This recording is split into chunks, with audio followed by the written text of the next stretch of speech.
So you don't want to talk about it.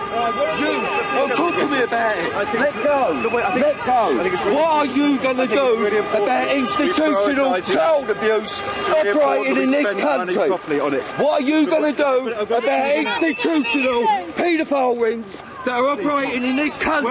Alex, where are we going to? What are you going to do about institutional paedophile rings that are operating in this country now? Excuse me. Now! Some very angry scenes there. What's your initial response to... The gentleman there was worried about what's happening with child abuse, and he's worried about cuts to children's services. People get angry and emotional. There's going to be some emotion here today. Of course there is. It's a very important march. There are mums and dads and doctors and nurses, teachers, parents all across the country who are worried because, look, people know we've got to get the deficit down. We've got to have some tough decisions.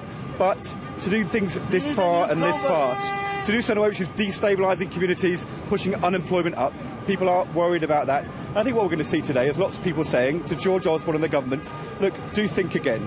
Don't do things in a reckless way. Let's not go back to the division of the 1980s. We want a strong, unified community. And there'll be people here from the Labour Party, the Liberal Democrat Party, from the Conservative Party, all parties who are worried about what's happening with the cuts. It's called the March for the Alternative, but isn't that the greatest irony here, that actually there isn't an alternative, and certainly not a clear alternative that's been put forward by the Labour Party? There's a clear alternative from the Labour Party.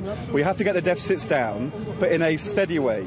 To halve the deficit over 4 years, not to abolish it entirely. We said we should repeat the bank bonus tax and put young people back to work. The important thing we should be doing is not cutting this far and this fast. In policing, 20% cuts in the next 4 years is too deep and too fast. These are the kind of issues people are worried about. And I think it's very important for politicians to come along to a march like this and to say we're hearing people's concerns. This is beyond party politics. This is about setting out a clear alternative. That's what people want and that's what we're going to do. What cuts are acceptable, though? You do accept that there has to be some cuts in public services.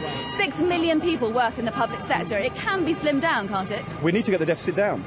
And there will have to be savings, and we've always said that. When I was Secretary of State, I said in schooling, we also said in policing, there would have to be some savings, but not on this scale. The problem is, which the government doesn't understand, unless you've got the economy growing and creating jobs, it's harder to get the deficit down. You get into a vicious circle of higher unemployment, fewer people paying tax, more paying benefit. That's the wrong way to do things. There is an alternative. Steadier on the deficit, some tough decisions, but get people into jobs. That is the priority.